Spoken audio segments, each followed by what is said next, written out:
Alright, y'all. Welcome to the channel. It's Big Kid AV, man. Dreadhead AV in the building. We about to watch some crime on Explore with Us.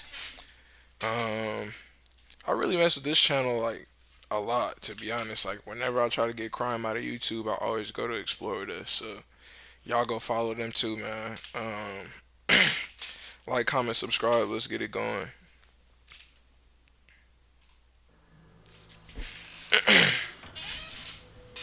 What is up, Ewu Crew? Today we are taking a Ewu look at Crew. cases with unexpected and surprising twists. Some of these cases are so unbelievable that you just may think they are from a movie script rather than real life, but each and every one of them is 100% true. Our first case is shocking and complicated, with more twists than you will ever see coming. This is not your typical story of murder. It is more than just one tragedy, but many wrapped up together in an almost unbelievable way. As a teenager, Sharon Marshall appeared to have the whole world open to her.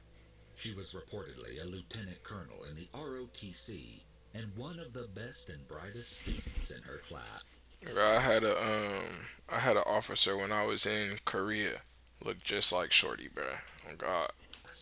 An undeniably intelligent young woman with a kind heart to match.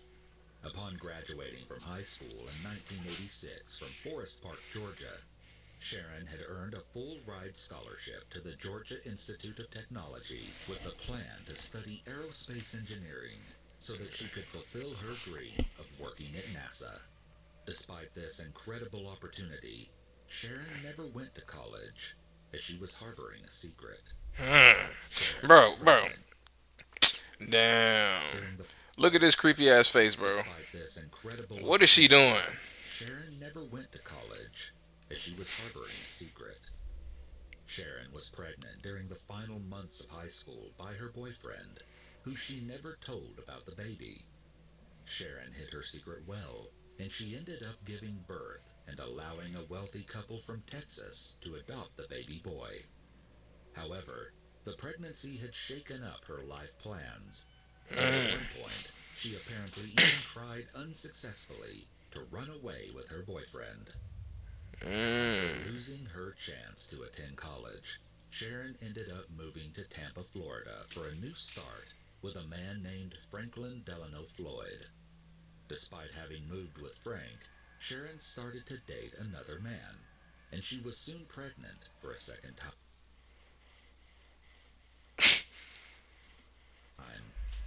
She once again never She told the popping baby's it, father bro. about the pregnancy.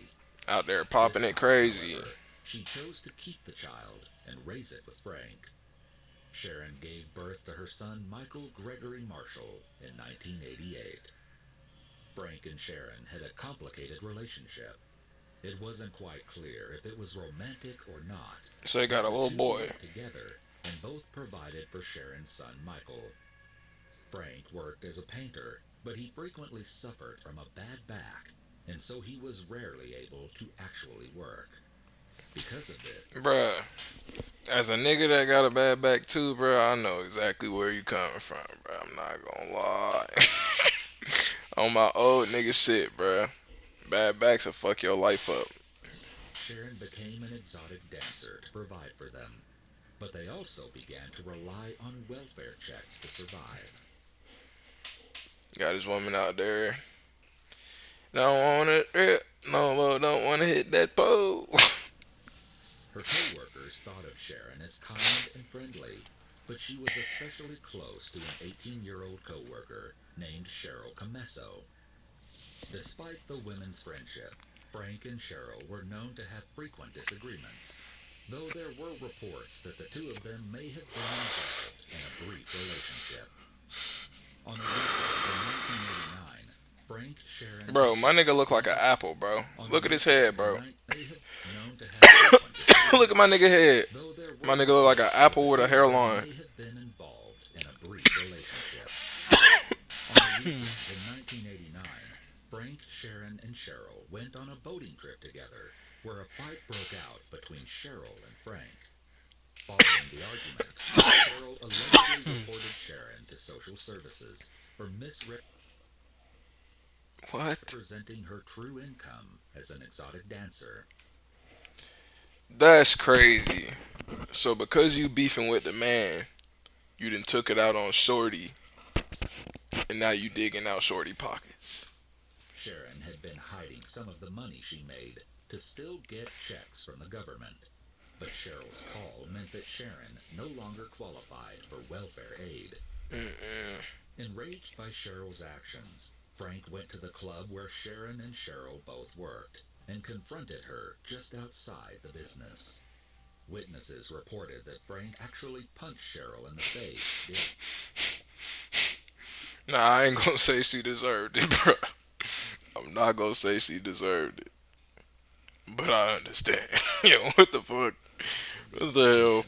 We got kids over here, bitch. Cheryl left her father's house to travel to stay with a friend. But when she never called her dad to tell him that she had arrived safely, he reported her missing.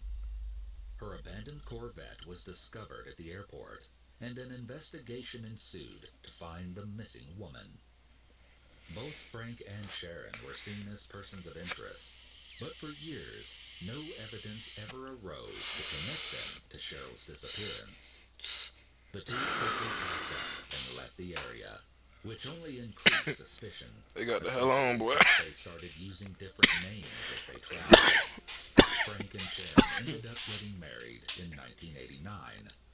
Frank claimed it was to give Sharon's son his family name to belong to, though the couple frequently went by different aliases. They ended up in Tulsa, Oklahoma, where Sharon was once again working as an exotic dancer. Sharon easily made friends everywhere the couple went.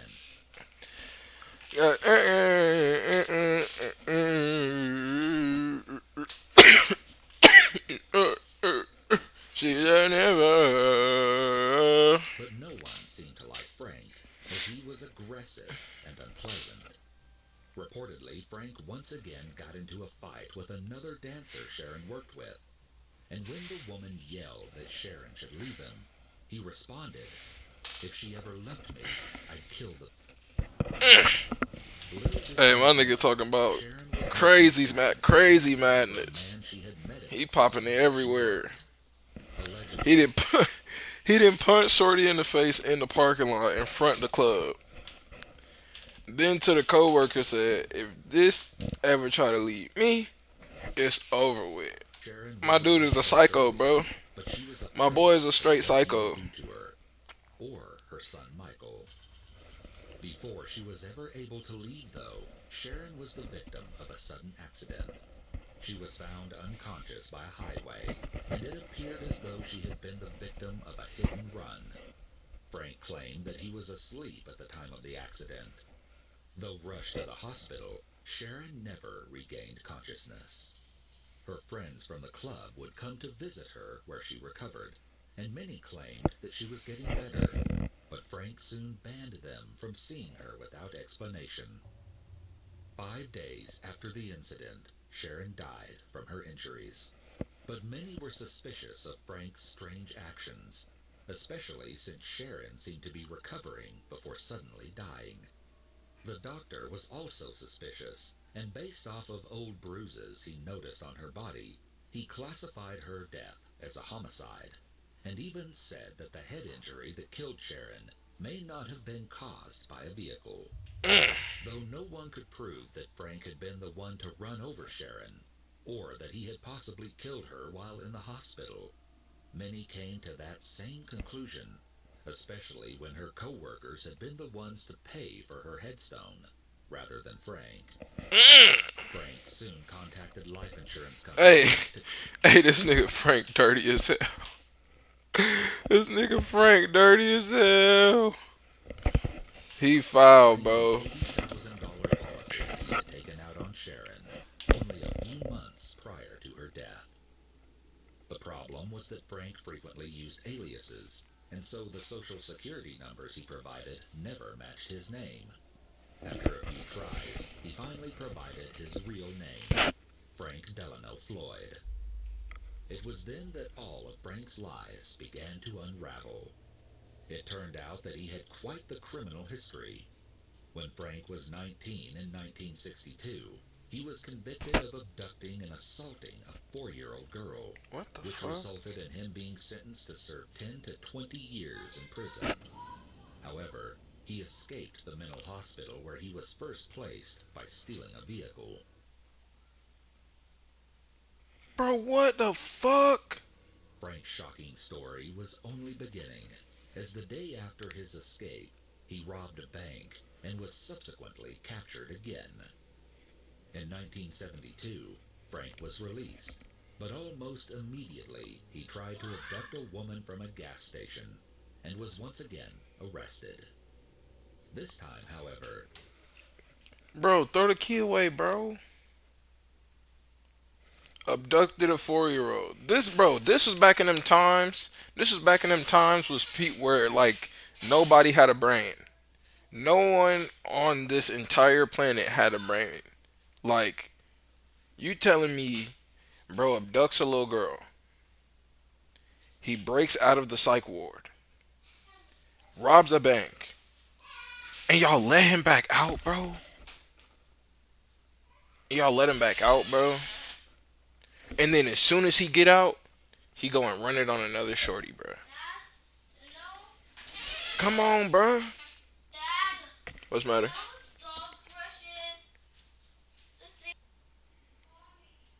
he paid his bail but skipped his court date. A federal warrant was issued for his arrest, but he quickly vanished and began using fake names while on the run. That is, until he finally had to give his real full name to the life insurance company. Frank attempted to flee from authorities, but he was soon captured in Georgia and placed in prison to finish his sentence. For the friends of Sharon, they felt that Frank's arrest was a way to serve justice to her untimely death. During this time, Frank had reportedly given Michael to social services before he went on the run, and Michael was soon put into the foster care system, where he was placed with a loving family. However, everyone was shocked by the little boy's behavior, as he appeared to be nonverbal and would only scream and moan to communicate. Bro, this is little Mikey Myers, bro. this ain't Michael from up the block your homeboy. This is little Mike Frank Myers. insisted he was Michael's father, and so the child was frequently brought to visit him while incarcerated. No. When Michael showed hesitance to visit Frank, a DNA test was eventually performed. Even though Frank initially resisted, it was discovered that despite what Frank said, Michael was not his biological child, and so the visits were stopped. But this shocking story doesn't end here, and it was far from over. Bro, When no. Frank was finally released from prison in September of 1994, after serving 4 years, he started stalking. What? Oh my god, bro. Oh my god. They gave my nigga so many chances, bro. He only did 4 years. They captured him, and he only did 4 years, bro. This is privilege. This is white privilege, bro. Michael and his foster parents in Oklahoma. He knew he would never be given custody of the child, and so he devised a plan to take him. On September 12, 1994,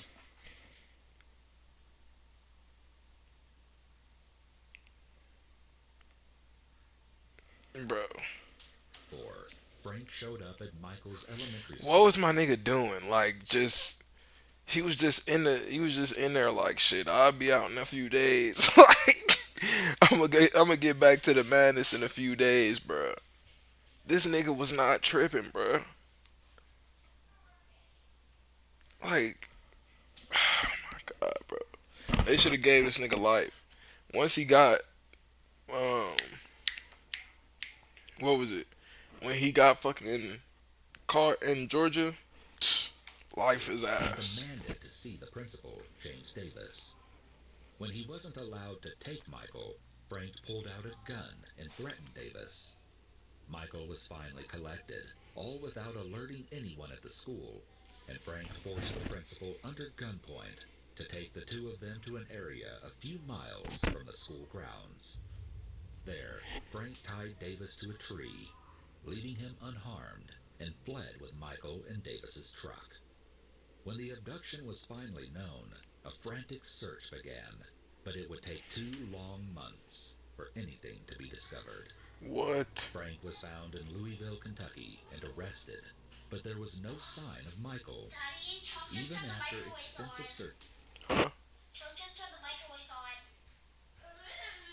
Cook it. The pancakes were already warmed up. No. Unless they were better than that. Was no trace of what had happened to the little boy, and Frank refused My to bad, tell y'all. My son, bro, talking about out there Michael fucking with the police. microwave and shit. Frank stated, "It's none of your business where he is, nor do I care how much any of you in Oklahoma miss him or love him." No way, bro. The first of many twists was revealed during Frank's trial for kidnapping Michael. In 1995, skeletal remains were found covered in vines in Pinellas County, Florida. The remains weren't immediately identified, but an investigation determined that the victim had died from a beating and 2 gunshot wounds to the head.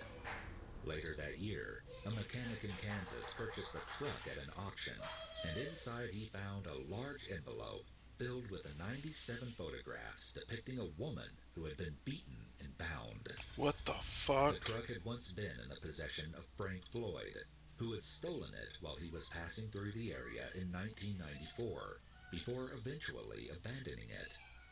The photos were compared to the unidentified remains, and a wound to the photographed woman's cheekbone matched one on the recovered skull. The skeleton was soon named as belonging to Cheryl Comesso. Frank was Bro.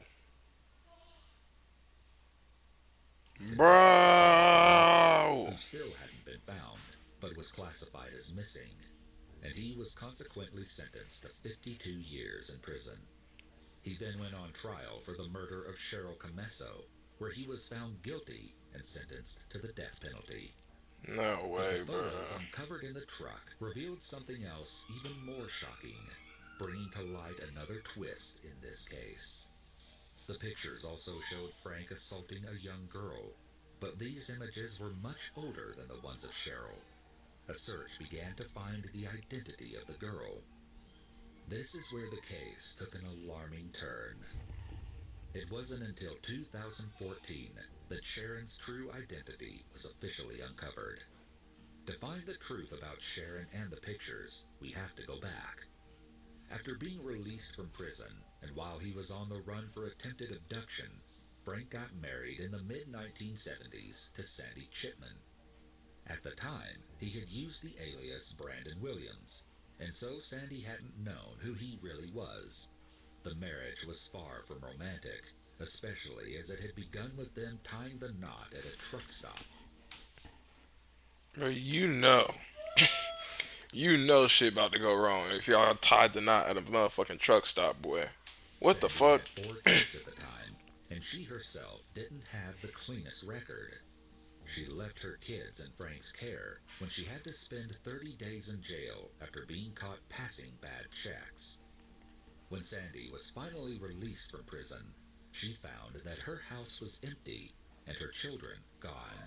Jesus It appeared that Christ. Frank had taken them and moved. It took Sandy years to figure out where her children had ended up, but she eventually found 2 of her daughters, Allison and Amy, living with a social services group. Despite this, Sandy couldn't locate her oldest daughter, Suzanne, or her son, Philip. Her son was eventually found when, as a grown man, Philip came forward and had a DNA test to reveal that they were related. Frank had put him up for adoption, but what happened to Sandy's oldest daughter is even more shocking. Sharon Marshall's real name was Suzanne Marie Savarkis, and she was the daughter of Sandy Chipman. In a truly alarming twist, Frank had taken Sandy's children and split them up over different social services groups, but raised Suzanne as his own daughter. Frank and Suzanne moved frequently and across several different states. Frank told many different Bro, stories to those around him this nigga about is how he wild. had come to care for the young girl. But in most, he claimed to have rescued her when she was abandoned by her parents. At this time, he was calling her by the alias of Tanya Hughes. Yet by the time that the young girl graduated from high school, she was going by the name of Sharon Marshall. It turns out that Sharon was kidnapped as a child by Frank, her own stepfather, who raised her, frequently assaulted her, later she was an adult, possibly killed her, and then kidnapped her child after she died. Bro. It was a twist that Oh my investigators god. found too unbelievable to be real, and yet it was true. Also revealed in 2014 was that after almost 20 years of lies, Frank finally admitted to what many had suspected by this time, that he had murdered Michael by shooting him while on the run. He had hidden his body along Interstate 35, but an intensive search didn't reveal anything. It was later concluded that Michael's body may have been eaten by wild hogs in the area. Frank Floyd was never found guilty of Sharon's murder, though popular consensus Bro, believes what he's the also fuck, guilty bro? of this crime. To this day, he refuses to talk about Sharon's death. Frank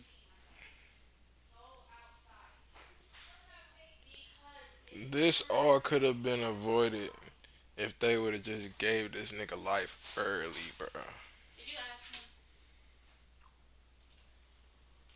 is still awaiting his penalty for Cheryl's murder on death row. Damn. Our next case is Bro. no less If they would have threw away the key a few like 20 years earlier, bro, so much heartache would have been spared, bro. But because they was in that time where like nobody had a brain, nobody was really on some like, oh, hold on, like maybe this nigga maybe this nigga is really like that. Maybe this nigga just can't get right. They done never had it in their brains, bro. And so much more horrible shit went on. So yeah, bro. They gotta do better. shocking or tragic. On August 24th, 1980, Gregory Villemain was born to his parents, Jean-Marie and Christine Villemain. The family lived in La Panche-sur-Vaillon in eastern France, where Jean-Marie worked as a factory foreman after being promoted. The couple had just moved into a newly built home soon before welcoming their bright baby boy. By all accounts, the family was happy and successful. But then things took a startling turn. The Villemain family began receiving anonymous threatening letters and phone calls promising revenge against Jean-Marie. The letters and calls never specified what the sender wanted revenge for, only that they were seeking it. Over 4 years, the threats continued and expanded to include Jean-Marie's parents as well. Then, on October 16th, 1984, while playing in the garden, Bro. Bro, what? Niggas got beef with a child, bro. Niggas got beef with a fucking I don't know how old, like a 1 year old or some shit. Talking about revenge. What is 4-year-old Gregory disappeared. Christine quickly noticed that her son wasn't on the front yard anymore and called the police. As the police began their search, Christine drove around the nearby small village in a panic. No trace of the 4-year-old could be found. damn. As the search continued, Gregory's uncle received an anonymous phone call that stated, "I've kidnapped the boy. I've strangled him and I've thrown him in the river Bayonne. I have my revenge." What the The fuck? next day, before anything could be further explored, Jean-Marie found a letter that appeared to be posted to them at the time Gregory was taken. It read, "I hope you die of grief, boss. Your money won't bring back your son. Here's my revenge, you..." This is a disgruntled employee, bro. This is a disgruntled employee, bro. No. Gregory's body was found later that day near Docel in the Bayonne River, only 7 kilometers from his home. Thank you, He baby. had been drowned with his hands and feet bound and his wool hat pulled over his face. His family was absolutely devastated. Mm. The case of Gregory's murder, which horrified the French public, became known as the Affaire de Gregory. The killer was soon referred to as Le Corbeau, or the Crow, based off of a famous French film that had a similar theme to the threatening notes the family had received. After intense investigation, police had a suspect narrowed down by handwriting experts who analyzed the ominous letters and a key witness statement. In 1985, Bernard Laroche, Jean-Marie's cousin, was arrested and questioned based on a statement from his 15-year-old sister-in-law.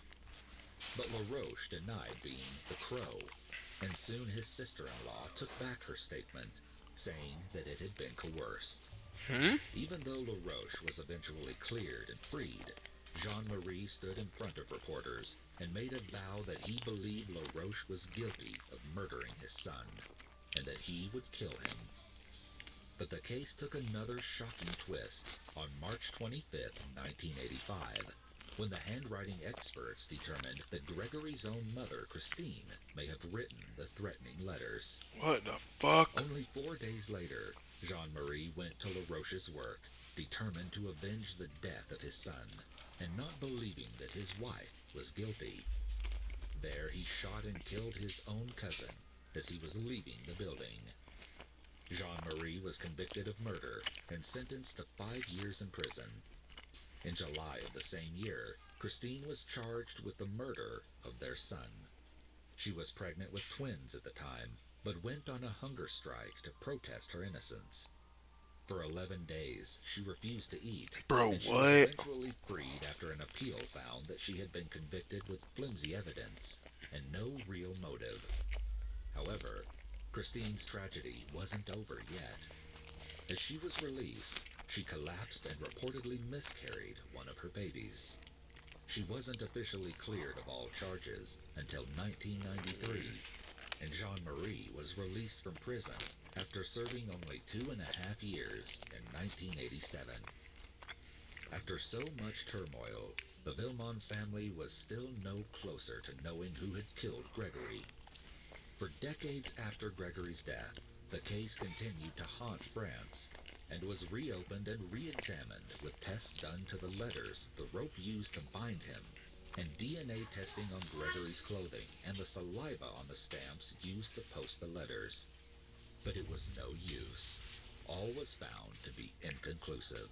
Damn. In 2017, the case was once again reopened, and this time there was new evidence which resulted in 3 arrests, once again shocking France. Gregory's great-aunt, great-uncle, and his aunt were taken in for questioning. What the along with fuck? others, including more family members. The aunt was eventually released, but the great-aunt and great-uncle refused to speak to police at all. None were convicted.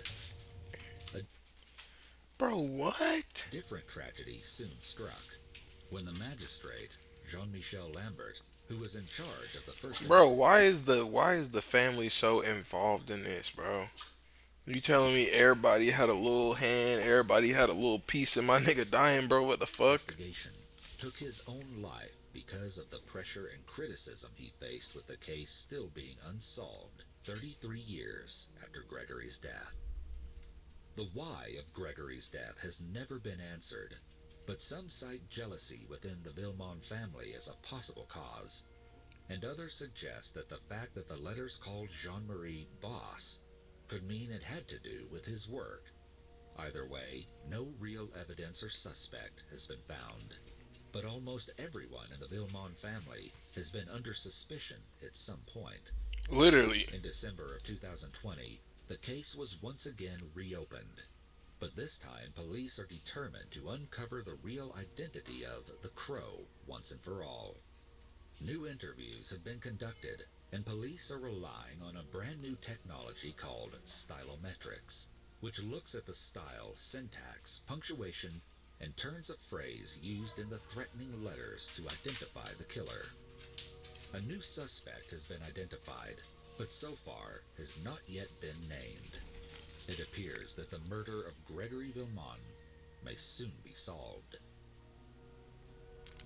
Our next case is not a normal missing persons case. Hey, shout out my nigga Greg, bro. Uh, whoever did that to you, bro, I pray they get their ass, bro, on my mama, bro. I pray to the Lord above that they get that nigga and chop his damn legs off. For real, bro. And has a twist that seems too surprising to possibly be true, and yet it is. Nicholas Barclay was born December 31st, 1980, as the youngest of two older siblings. He had a rather normal childhood in San Antonio, Texas, but as a preteen, he started to develop a reputation as a troubled kid. Nicholas was known to have a history of fighting physically and verbally with his mother, skipping school, threatening his teachers, stealing shoes, and even breaking into a convenience store. By only 13, Nicholas had a juvenile criminal record for his antics, and allegedly 3 tattoos that his father had given him with an unsterilized needle. Uh-uh. At some point, Nicholas was diagnosed with attention deficit disorder. His mother was reportedly so exasperated with his demanding supervision that she asked her older son Jason to come and live with her to aid in the young boy's caretaking. On June 13th, 1994, Nicholas called home looking for someone to pick him up after playing basketball in his neighborhood. His older brother Jason answered the phone, but refused to wake up their mother, who had been working late nights, and instead told Nicholas to walk home. What? But he never arrived. Unfortunately, with Nicholas's reputation, few believed something was wrong when the 13-year-old couldn't be found. Most were inclined to believe he had run away, and he would return at some point soon. This theory was given credence by the fact that the day after he vanished, he had a court hearing to decide if he would be sent to a rehabilitation center. But still, after not returning for longer than normal, and with his mother's pleading, an investigation to find Nicholas was finally started. For months, there was no sign of him. The only clue was 3 months after. Shit. Chunk's messing with the speaker. Xavier, go eat. We're not eating right now. Then go. What are y'all doing? Go outside. Go play.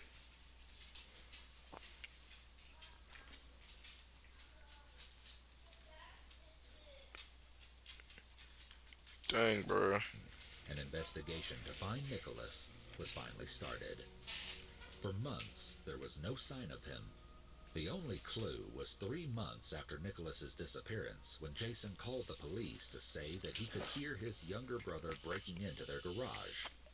Yet, when police arrived, there was no evidence of forced entry, nor any sign of Nicholas. But they couldn't understand why Jason would lie about such a thing. After years passed, the Barclay family started to come to terms with the fact that they may never see Nicholas again. That is, until this case took a surprising and unusual turn. The brother did something to him. Missing children's cases end in the child being found, and yet, in 1997, 3 years after he went missing, the Barclay family was told that Nicholas had been found alive and safe. Despite this joyous news, there was something rather strange about the phone call. Nicholas was said to have been found in Linares, Spain, after having been taken by a child trafficking ring that had moved him all the way to Europe. After years of being held captive, Nicholas had managed to escape. The police told the Barclays that Nicholas had been forced to speak only French for the 3 years he was gone, and had been hurt during his time away from them. Carrie, Nicholas's older sister, flew to Spain to identify and retrieve her missing brother. Things did not go as planned, though, as Nicholas appeared afraid of his sister, especially the fact that she might not recognize him and force him to remain in Spain. When he finally allowed Carrie to come and see him, he kept a baseball hat and sunglasses on. Yet Carrie said that she knew he was her brother. The two spent some time together to get reacquainted, as Nicholas claimed that he had very little recollection of his life before being taken, as his mind had blocked it out as an emotional response. When Carrie showed him that This is an imposter, bro. This is an imposter. You talking about you met him with hats and glasses on, and he don't remember being a young nigga essentially? Come on, bro. No, stop. family photos, Nicholas appeared to remember certain things and people, such as asking her if Grandpa was still in. Before he was allowed to return home with Carrie, though, Nicholas had to pass a test where the police showed him family photos that Carrie hadn't gone over with him, and he had to correctly identify the people in them. Nicholas only made one small mistake, and so he was allowed to return home to Texas with Carrie. Even though the Barclays were delighted to finally have Nicholas back, there were a few things that they couldn't ignore. One being the most obvious, which was the fact that their brother had been blonde with blue eyes when he was taken, but the boy who came back from Spain had dark hair and brown eyes. Nicholas had an extraordinary explanation for his change in appearance. He said that to keep his identity a secret, the people who had taken him had performed experiments to change his hair and eye color so that no one would recognize him as Nicholas. He also spoke with a heavy French accent, but this was explained away with his story of being forced to only speak French for the 3 years. The family was so relieved to finally have Nicholas home that they actively ignored some of the things authorities raised concerns about, and even told investigators to close the case. A film crew heard about the amazing story and asked to follow the Barclays around to document how Nicholas was adjusting to returning to his family. They agreed, and that was when everything started to fall apart. A local Because you realize that this nigga is a fucking. This is not, bro. private detective was Clearly. with the crew and became increasingly suspicious of the French-speaking, dark-haired Nicholas. Yeah, bro. He Hell began no. his own investigation and took a picture of Nicholas's ears to compare to earlier photos. He found that they didn't match, and as ears don't age or change, he took his concerns to the authorities. By February of 1998, after Nicholas was back living with the Barclays for 5 months, the FBI became involved when they obtained a court order to investigate. When Nicholas's fingerprint Bro, this is crazy. it was determined that the man the Barclays believed to be their Nicholas was actually a 23-year-old Frenchman named Frédéric Pierre Bourdon. Frédéric was a notorious con artist with over 500 different identities and the nickname the Chameleon. Despite this shocking revelation, the Barclays refused to believe that Frédéric wasn't Nicholas. Even when in court, Frédéric admitted to being an imposter and pleaded guilty to passport fraud and perjury. He was imprisoned for 6 years. Questions swirled around this revelation. Okay, so they caught the scammer. Where the fuck is the boy, bro? Where is Nick? Where was the real Nicholas? How had the Barclays been fooled? And why did Frédéric do it? Though this case is utterly shocking, the imposter is not the only twist. Investigators were concerned by the Barclays' behavior during the entire incident, and Oh my god, I got chills right now. The family wants to believe that that's Nick because they killed Nick, nigga. They killed Nick. their willful acceptance of Frédéric. Frédéric himself later weighed into the controversy, saying that even he couldn't believe that the Barclays accepted him so easily, rousing even more suspicion of the family. Frédéric even claimed that the Barclays knew he wasn't Nicholas, but that they had all pretended and played along with his scheme, and he couldn't understand why. He reported that when he met Carrie, she had fed him knowledge about the family, telling him who everyone was and what to remember. She had allegedly helped him pass the police's test. This is sick, bro. This is the most conniving. Like, imagine being an imposter and then the family having some imposter ass shit going on. You not even at work no more. Y'all having a blast. Y'all just Before being allowed to go to the U.S., Frederic also said that what the Jason fuck, had bro? never accepted him, nor pretended to. In fact, all he had said to Frederic upon meeting him was, "Good luck." The phone call Jason had made 3 months after Nicholas disappeared suddenly became a clue, as police said that those types of calls aren't unusual when someone has been murdered, as the murderer often attempts to make it seem like the victim may still be alive after killing them. And this is exactly what the private investigator and Frederic believe happened. He believes that the family accepted him so willingly because they had killed Nicholas, or Jason had, and were more than happy to cover it up by claiming he was the real Nicholas. Before Jason could be investigated, he died from a drug overdose. It is reported that he had long been battling a cocaine addiction. No other evidence appeared, and the case went cold. Frederic finished his jail sentence and went on continuing to steal identities across Europe. What the fuck? Nicholas has still never been found, but his story has inspired the popular Netflix documentary, The Imposter. We about to watch that, I ain't gonna lie. Alright then, y'all. Hey, like, comment, share, subscribe, all that good stuff. Tap in when you tap in.